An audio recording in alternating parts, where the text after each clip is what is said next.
এখন এক ইস্যু চলতেছে ভারতের মধ্যে। এক হিন্দু পুরোহিত আমার নবীরে নিয়ে ব্যঙ্গ করেছেন। নবীরে নিয়ে কি করছেন? ব্যঙ্গ, গালি দিয়েছেন। এটা কি ঠিক করছে? কোন ধর্মের উপরে কারো গালি দেওয়ার অনুমতি আল্লাহ দেন? বিবেক দিয়েছেন। কেন তারা গালি দিল? একটা ইস্যু তৈরি করতে চায়। আল্লাহ বলে অমুসলিমদের ইস্যু জানো কিরকম? সূরা মাকরাসা। অমুসলিমদের ইস্যু হলো মাকড়াসার জালের মতো। আমি কোন সূরা থেকে তেলাওয়াত করছি? আনকাবুত সূরাটির নামের অর্থটা কি? মাকড়াসা। অমুসলিম না, বিধর্মীরা, খ্রিস্টানরা, ইসলাম বিদ্বেষীরা যতই ষড়যন্ত্র করুক, তাদের ষড়যন্ত্র হলো মাকড়াসার জালের মতো। মাকড়াসার জাল ছেদ করার জন্য, ভেঙে দেওয়ার জন্য কামাল লাগে, মিছিল করা লাগে, মিটিং করা লাগে। সকালবেলা মৃদু একটা যখন বাতাস প্রবাহিত হয়ে যায়, আল্লাহর তরফ থেকে ওই মাকড়াসার জাল কি হয়ে যায়? ছিন্ন হয়ে যায়। আল্লাহ বলে তারাও পরিকল্পনা করে, ওমাকারু ওয়া মাকার আল্লাহ, আমারও পরিকল্পনা আছে। আমি এমন পরিকল্পনা করি 20 বছর ক্ষমতায় থাকে, 40 বছর ক্ষমতায় থাকে, ক্ষমতা যাওয়ার পর 5 মিনিটও দেশে টেকে থাকতে পারে না। সম্মানিত উপস্থিতি, নবীজির জীবনীটা মূলত 3 ভাগে বিভক্ত। কয় ভাগে? নবীজির মোট জীবনটা 3 ভাগে বিভক্ত।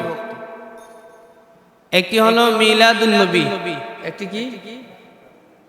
আরেকটি হলো সিরাতুন নবী, আরেকটি হলো ওফাতুন নবী। জন্মকে বলা হয় মিলাদুন নবী, আর জন্ম থেকে শুরু করে মৃত্যু পর্যন্ত এটাকে বলা হয় সিরাতুন নবী। আবার মৃত্যুটাকে বলা হয় ওফাতুন নবী। তো মিলাদুন নবীর উপর আলোচনা অল্প কিছু করেছি। তো মিলাদের উপর আলোচনা শোনা, করা আর শুনলে রব্বুল আলামিনের হাবিব বলেন এটা নফল ইবাদতের সওয়াব। বলেন সুবহানাল্লাহ। তো মিলাদুন নবী বলা হয় নবীজির শুধু জন্ম কেন্দ্রিক, শুধু জন্মটাকেই মিলাদ বলা হয়। জন্ম থেকে নিয়ে শুরু করে 63 বছরের যে জীবনীটা আছে এটাকে বলা হয় সিরাতুন নবী। এই সিরাতুন নবীটা আবার 3 ভাগে বিভক্ত। কয় ভাগে? 3 ভাগে। একটি হলো নবুয়তের আগের 40 বছর, তাকে বলা হয় ক্বাবলান নবুওয়া। কি বলা হয়? ক্বাবলান নবুওয়া, যেটা 40 বছর নবীজির জন্ম থেকে শুরু করে 40 বছর পর্যন্ত যতক্ষণ নবীজি নবুয়ত প্রাপ্ত হননি, এটাকে বলা হয় ক্বাবলান নবুওয়া। এটাই এক ভাগ। আর 2টি ভাগ হলো নবুয়তের প্রাপ্ত হওয়ার পরে আল্লাহর নবী যখন নবুয়ত প্রাপ্ত হইলেন সেখান থেকে নিয়ে 2টি ভাগ। একটি হলো মক্কার জীবনী, আরেকটি হলো মাদানী জীবনী। তো আমাদের জীবনের মধ্যে অনুকরণীয়, অনুসরণীয় হলো নবীজি যখন থেকে নবুয়ত প্রাপ্ত হয়েছেন সেখান থেকে নিয়ে 23 বছরের জিন্দেগিটা আমাদেরকে ফলো করতে হবে। কি করতে হবে? ফলো করতে হবে, অনুসরণ করতে হবে। আর বাকি যে 40 বছর থাকলো এটার উপর যদি আমরা আলোচনা করি, এটার উপর আলোচনা করলে নফল ইবাদতের সওয়াব আছে। কি ইবাদত? নফল ইবাদতের সওয়াব রব্বুল আলামিন আমাদের অ্যাকাউন্টের মধ্যে দিবেন। আবার নবীজির জীবনের মধ্যে সব জিনিসই অনুকরণ করা যাবে না, অনুসরণ করা যাবে না। কিছু আছে অনুসরণ করণীয়, কিছু আছে বর্জনীয়। কিছু কিছু জিনিস আছে অনুসরণ করা যাবে, কিছু কিছু জিনিস আছে মন চাইলেও আপনি পারবেন না। যেমনি ভাবে ধরুন যে আপনার মন চাইতেছে নবীজি সারা রাত দাঁড়িয়ে দাঁড়িয়ে নামাজ পড়ছে, আমরা পারবো? এরকম যোগ্যতা আছে কারো? নাই। বলেন নাই? আছে? সারা এমনি তো 5 ওয়াক্ত নামাজই পড়ি, এটা মন চাইলেও পারবো না। দায়িত্বের মধ্যে তাদেরকে দিয়ে মহিলাদেরকে কিছু শিখাইতে চাই। এই জন্য বিশেষ কারণে কিছু কিছু সময় কোনো ভাবে নবীজি কিছু কিছু বিবাহ করছেন, খায়েশ পূরণ করার জন্য নয়। নবীজি যদি খায়েশ পূরণ করার জন্য বিবাহ করতেন, তাহলে নবীজির শরীরে একা নবীজির একটা দেহের মধ্যে কমপক্ষে হাদিসের মধ্যে এসেছে 4000 যুবকের শক্তি নবীজির মধ্যে ছিল। সুবহানাল্লাহ। 4000 যুবকের শক্তি যদি নবীজির মধ্যে থাকে, তাহলে কতগুলো বিবাহ করার দরকার ছিল? এখান থেকে বুঝতে হবে নবীজি খায়েশ পূরণ করার জন্য নবীজি বিবাহ করেন। শিক্ষা আছে এখানে অনেক কথা। অনুকরণীয় কোন জিনিসগুলো, এগুলো হলো নবীজি যখন থেকে নবুয়ত প্রাপ্ত হয়েছেন সেখান থেকে শুরু করে নিয়ে নবীজির মৃত্যু পর্যন্ত 23 বছরের জিন্দেগি, এটা হলো মূল সিরাত, মূল অনুকরণীয়, অনুসরণীয়। এটাকে অনুকরণ করতে হবে, অনুসরণ করতে হবে। এই বিষয়ে আলোচনা করার জন্য সূরাতুল আনকাবুত থেকে 3টি আয়াত তেলাওয়াত করছি। কোন সূরা থেকে বলেন? কোন সূরা? সূরাতুল আনকাবুত। এই পবিত্র কালামে ফুরকানের মধ্যে অনেকগুলো সূরা, মোট 114টি সূরা। তার মধ্যে আমি যে সূরাটি থেকে তেলাওয়াত করেছি, এই সূরাটি পবিত্র কালামের সূরার সিরিয়াল করলে এই সূরাটি 29 নম্বরে এর স্থান। পবিত্র কোরআনুল কারীমের 114টি সূরার মধ্যে এই সূরাটি 29 নম্বর সূরা। এই সূরাটির মধ্যে আয়াত রয়েছে 69টি, রুকু আছে 7টি। এই সূরাটি নাজিল হয়েছে মক্কায়। এই সূরাটির নাম হলো আনকাবুত। বলুন না সুবহানাল্লাহ। এই সূরাটির নাম হলো আনকাবুত, পবিত্র কালামে ফুরকানের 29তম সূরা। এই সূরাটির মধ্যে আয়াত রয়েছে 69টি। কতটি? 69। এই সূরাটির মধ্যে রুকু আছে 7টি। এই সূরাটি নাজিল হয়েছে মক্কায়। এখন প্রশ্ন করি, আমি যেই সূরা থেকে তেলাওয়াত করেছি এই সূরাটির নাম কি? আনকাবুত। আনকাবুত এই অক্ষরটা যদি আপনি পড়তে পারেন, আইন নুন কাফ বা তা, আনকাবুত, কমপক্ষে 50 হতে 60টি নেক আপনার আমলনামায় দিয়ে দিবে রব্বুল আলামিন। আমি যেই সূরাটি তেলাওয়াত করেছি সূরাটির নাম কি? আনকাবুত। এই সূরাটির মধ্যে আয়াত কতটি? 69টি। এই সূরাটির মধ্যে রুকু আছে কয়টি? 7টি। এই সূরাটি নাজিল হয়েছে কোথায়? এই সূরাটির বাংলা অর্থ হলো মাকরাসা। কি বলেন? মাকরাসা। কত বড় এক কিতাব, কত বড় এক কালাম, কত বড় জবরদস্ত এক বই। সেই বইয়ের মধ্যে রব্বুল আলামিন মাকরাসার নামে সূরা দিয়েছেন। কি আজব কাহিনী! আল্লাহ। এই সূরাটি রব্বুল আলামিন কেন নাজিল করলেন? আমি রাসূলের সিরাত এখান থেকে শিক্ষা নিতে হবে। রাসূলের জিন্দেগিটা, রাসূলের যে 23 বছরের জিন্দেগি, আমাদের যে প্রশ্ন আছে, আমাদের যে অনুকরণীয় জিনিসগুলো আছে, সেগুলো এখান থেকে শিক্ষা নিয়ে করতে হবে। এই সূরাটি নাজিল হওয়ার কমপক্ষে 60টি কারণ আছে। কয়টি? 60টি। হ্যাঁ, 60টি। এই সূরাটি নাজিল হওয়ার শানে নুজুলটা আগে বলবো, তারপর বাংলা অর্থ, তারপর শিক্ষা, তারপর রাসূলের সিরাত। এখানে কি বলা হইতেছে এখান থেকে শিক্ষা নেব আমরা ইনশাআল্লাহ।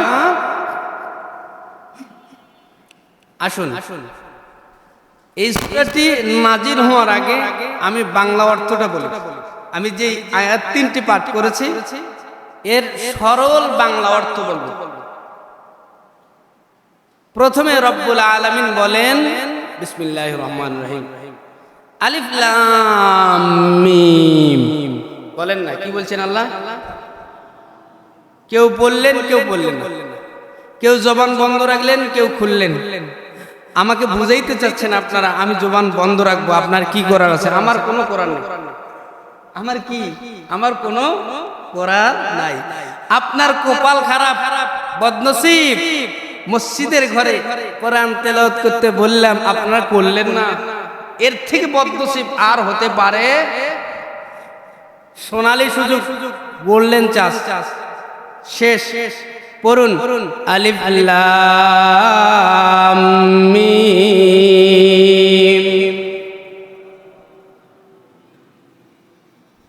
অর্থ কি? নাই, অর্থ নাই। হ্যাঁ, আল্লাহু আ'লামু বিমুরাদিহি, কোন অর্থ আমরা জানি না, জানেন কে? আল্লাহ। সওয়াব আছে? হ্যাঁ, অর্থ নাই আবার সওয়াব কেমন? সওয়াব আছে না নাই? দাদার নাতি মাছ মারতে গেছে পুকুরের কাছে। কোথায় গেছে? পুকুরে মাছ মারতে গেছে। তাফসীর একাডেমিক আলোচনা তো, কিছু উদাহরণ দিয়ে না বুঝাইলে আপনারা বুঝবেন না এটা আবার সওয়াব কেমনে হবে। অনেক মানুষ বলে কোরআনের আয়াত না বুঝে পড়লে কোনো সওয়াব নাই, শুনেন নাই? এরকম অনেক মানুষ কিন্তু বলে না বুঝে পড়লেও সওয়াব আছে। বলেন না আলহামদুলিল্লাহ। দাদার নাতি মাছ ধরতে গেছে পুকুরের পাড়ে, তো নাতির পায়ের মধ্যে বারবার মশা কামড়ায়, মশা পড়ে, আর নাতি বারবার মশাকে খেদানোর জন্য বারবার আঘাত করে। এক পর্যায়ে নাতি বড় বুদ্ধিমান, কি করছে? জঙ্গলার মধ্যে গিয়ে একটা গাছ তুলে নিয়ে আসছে, মশাকে মারবে। তো যখন জঙ্গলার মধ্যে থেকে গাছ নিয়ে আসছে, আবার মাছ মারতেছে, এমন সময় আরেকটা মশা পড়ছে।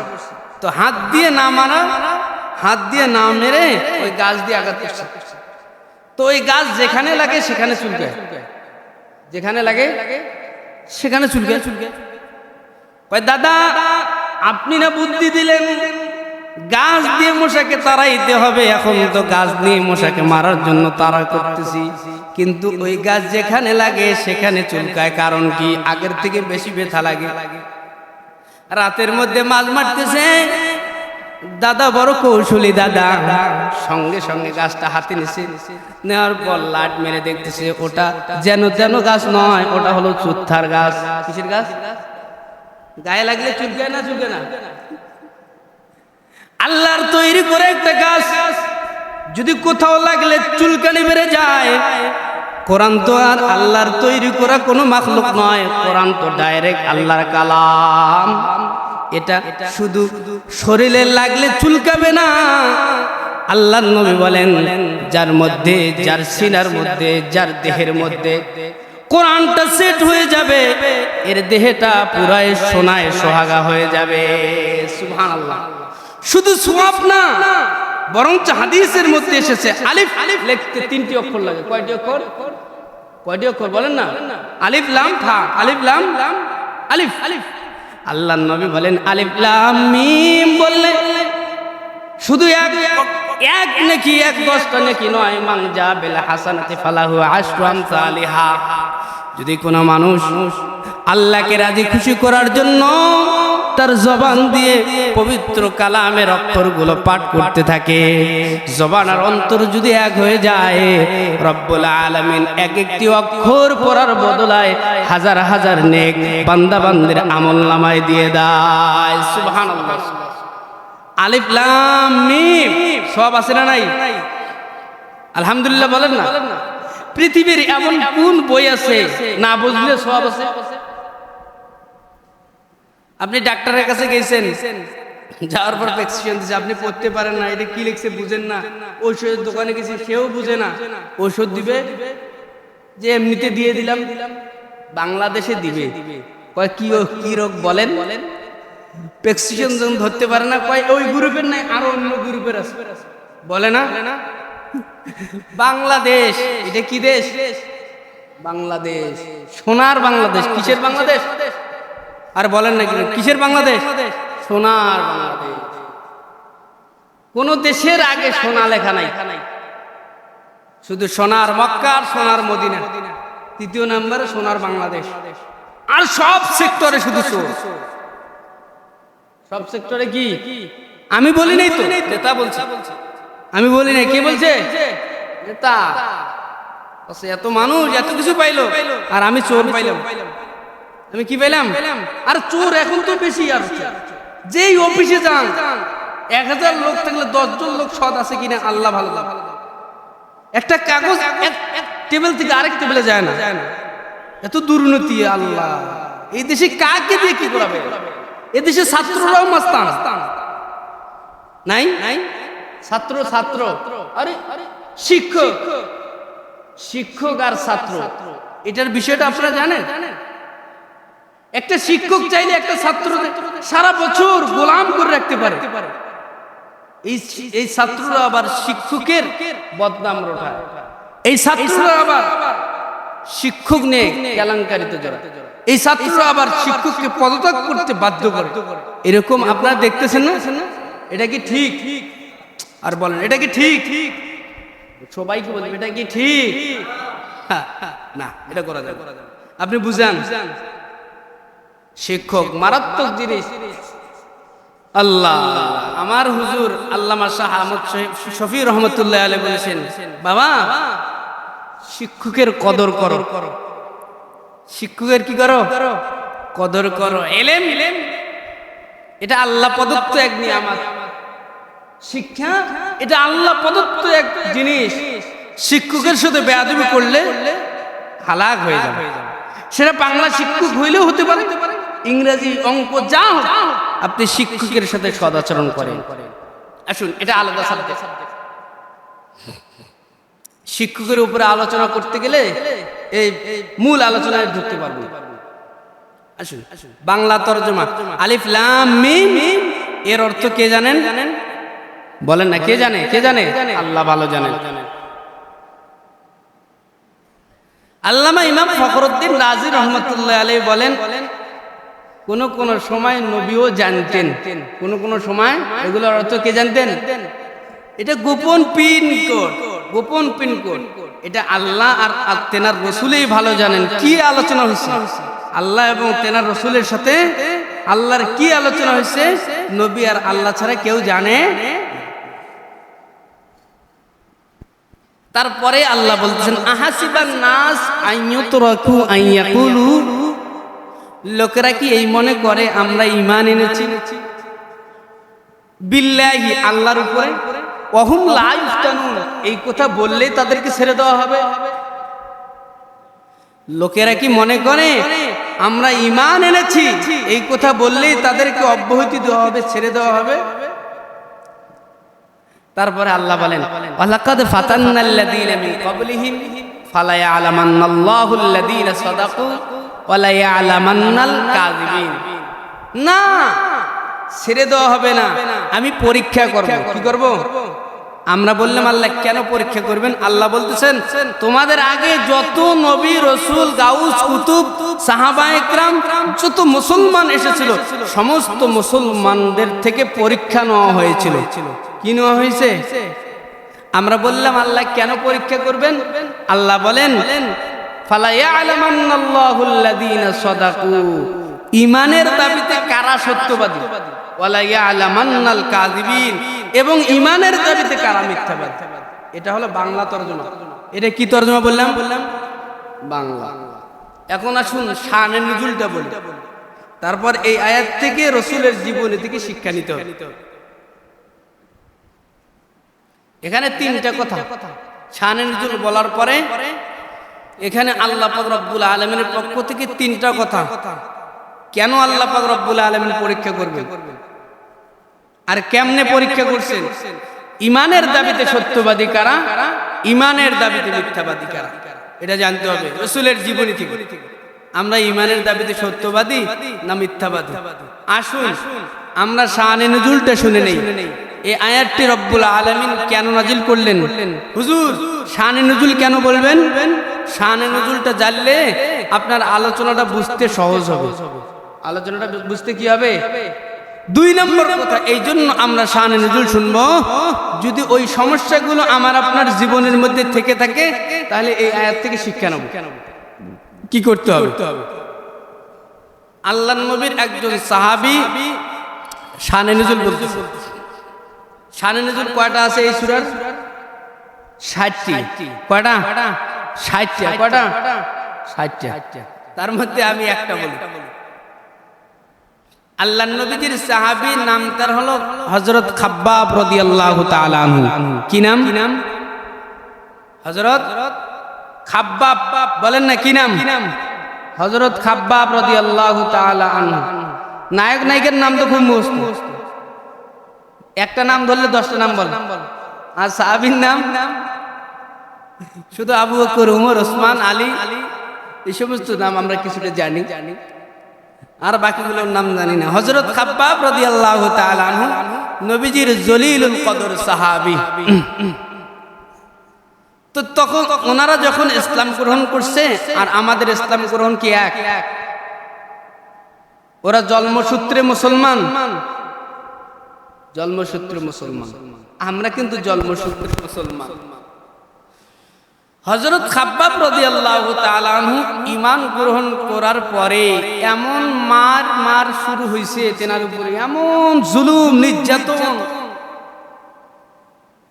আল্লাহ রাসূলের কাছে গিয়ে বিচার দেয়, ও নবীজি এত মার শুরু হইছে, এত জুলুম, এত নির্যাতন, মাতা নাসরুল্লাহ, আল্লাহর সাহায্য কখন আসবে? যেই সময় হযরত খাব্বাব রাদিয়াল্লাহু তাআলা আনহু নবীকে গিয়ে এই প্রশ্ন করছেন, নবীজি সেই সময় কাবার চত্বরে কাবা ঘরে হেলান দিয়ে ঘুমাইতেছিলেন। সুবহানাল্লাহ বলেন। তাফসীরে মাযহারি নামক তাফসীর থেকে বলছি, আল্লাহর নবী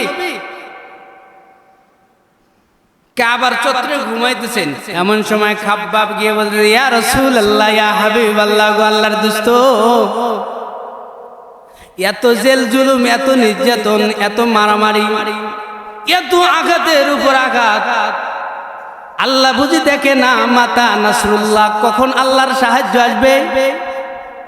কখন আল্লাহর পক্ষ থেকে রহমত নাজিল হবে? আপনি একটু বলেন। নবীজি চুপ করে রইলেন। বারবার খাব্বাব শুধু আল্লাহর নবীর বলে, ওগো নবীজি, আর সহ্য করতে পারি না, এত কষ্ট আর ভালো লাগে না, আপনি বলেন কখন আল্লাহর পক্ষ থেকে সাহায্য আসবে? মাতা নাসরুল্লাহ, মাতা নাসরুল্লাহ, আপনি বলেন কখন সাহায্য আসবে? খাব্বাবের প্রশ্ন শুনে নবীজি ডাক দিয়ে কয়, খাব্বাব বিরক্ত হইও না, সবর করো, তুমি যেই জুলুমের শিকার হইছো সেই জুলুমেতে আল্লাহর রহমত আসার এখনো সময় হয়নি, এখনো সময় হয়নি। এখানে একটা প্রশ্ন, খাব্বাব কত বেশি জুলুমের শিকার হওয়ার পরে আল্লাহর নবীরে গিয়ে বলছেন, আপনি বলেন আল্লাহর সাহায্য কখন আসবে? আল্লাহর নবী কি মনে করে বললেন, এখনো তোমার জুলুম তোমার উপর শেষ হয় নাই? জুলুমগুলো কি? জুলুমগুলো হলো এই, নবীজির সাহাবী হযরত খাব্বাব রাদিয়াল্লাহু তাআলা আনহু বাজারে যাইতেছিলেন, এমন সময় উত্তপ্ত পাথরের উপরে কাফেররা খাব্বাবরে ধরিয়ে শয়ন করে দিয়েছে, পিঠির মধ্যে বড় বড় ফোঁসা পড়ে গেছে। এগুলো দেখে আল্লাহর নবীর কাছে গিয়ে বলছে, এত কষ্টের পরে এখনো সময় হয়নি? তখন আল্লাহ পাক রব্বুল আলামিন এই সূরাটা নাজিল করেছে, এই নবীজি, আপনি আপনার উম্মতদেরকে তথা গোটা বিশ্বের মুসলমানদেরকে জানায়া দেন, অল্প একটু কষ্ট, চাকরি চলে গেছে, জেল জুলুম হয়েছে, ফাঁসির কাস্টে ঝুলতে হয়েছে, মামলা হয়েছে, জমি অন্য জনে দখল করে নিয়েছে, আপনি ঈমানের সাথে থাকতে গিয়ে এটাই কিন্তু শেষ নয়, আরো অনেক জুলুম আসবে। পরীক্ষা করবেন কে? পরীক্ষা করবেন আল্লাহ। ঈমানের দাবিতে সত্যবাদী কারা আর ঈমানের দাবিতে মিথ্যাবাদী কারা? নবীজি ডাক দেখায়, খাব্বাব, এই দেখো আল্লাহ আয়াত নাযিল করেছে। কি আয়াত? লোকেরা কি মনে করেছে ঈমান আনলেই শেষ? আমি আল্লাহর উপর ঈমান এনেছি এই বললে তাদেরকে অব্যাহতি দেওয়া হবে, ছেড়ে দেওয়া হবে না। ওয়ালাকাদ ফাতান্নাল্লাযীনা মিন ক্বাবলিহিম, তোমাদের পূর্বপুরুষদের থেকে রব্বুল আলামিন পরীক্ষা নিয়েছেন। আল্লাহ দেখতে চায় আল্লাযীনা সাদাকু, কারা ঈমানের দাবিতে সত্যবাদী, কারা ঈমানের দাবিতে মিথ্যাবাদী। এখন আসুন, সাহাবীরা কি কি পরীক্ষা দিয়েছে আল্লাহর নবীর জীবনী থেকে শুনতে হবে, আর আমাদেরকে কি কি পরীক্ষা দিতে হবে। আল্লাহর নবীর একজন সাহাবী, নাম তার হলো হযরত আব্দুল উজ্জা। কি নাম? কি নাম? আব্দুল উজ্জা। আল্লাহর নবীর এক সাহাবী, তেনার নাম হলো হযরত বেলাল রাদিয়াল্লাহু তাআলা। আল্লাহর নবীর এক সাহাবী, নাম তার হলো আবু বকর। আল্লাহর নবীর সাহাবী হযরত উমর, উসমান, আলী জিন্নুরাইন রাদিয়াল্লাহু তাআলা আনহুমা। এমন কোন সাহাবী নাই যেনাদের কাছ থেকে রব্বুল আলামিন পরীক্ষা নেয় নাই। সমস্ত সাহাবীদের থেকে রব্বুল আলামিন পরীক্ষা নিয়েছিলেন। আমাদের থেকে পরীক্ষা নিবে না? কি পরীক্ষা দিয়েছেন? আমি আপনি কি পরীক্ষা দিলাম? তারা কি পরীক্ষা দিছে? রসুল জীবন, রসুল বেঁচে থাকায় তাদের উপর এত কষ্ট। আজকে তো রসুল নাই, আজকে দুই একটা কথা আমাদের উপর আসলেই আমরা রাগে রাগান্বিত হয়ে যাই। আমরা দুঃখ তো আর জায়গা পাই না, কোথায় দুঃখ রাখবো। কিন্তু আল্লাহর নবীর সাহাবীরা কত কষ্ট সহ্য করার পরেও হযরত বেলাল রাদিয়াল্লাহু তাআলা আনহু ঈমানের পরীক্ষা দিয়েছেন। কিভাবে? তার মুনিব উমাইয়া আরো বড় বড় কাট্টা কাফেররা জিহ্বার মধ্যে ব্রেক মেরে দিয়েছিল, খিল ঢুকায় দিয়েছিলেন, তবু ঈমান ছাড়ে। আমাদের এরকম কার উপর নির্যাতন হয়েছে?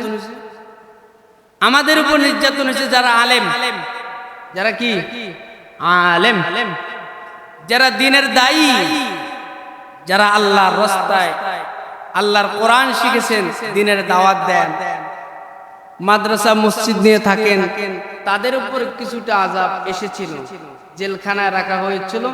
জেলখানার মধ্যে আবার এমন কিছুগুলো খাবার দেওয়া হয়েছিল তাতে মানুষের জীবন আস্তে আস্তে মৃত্যুর দিকে চলে যায়।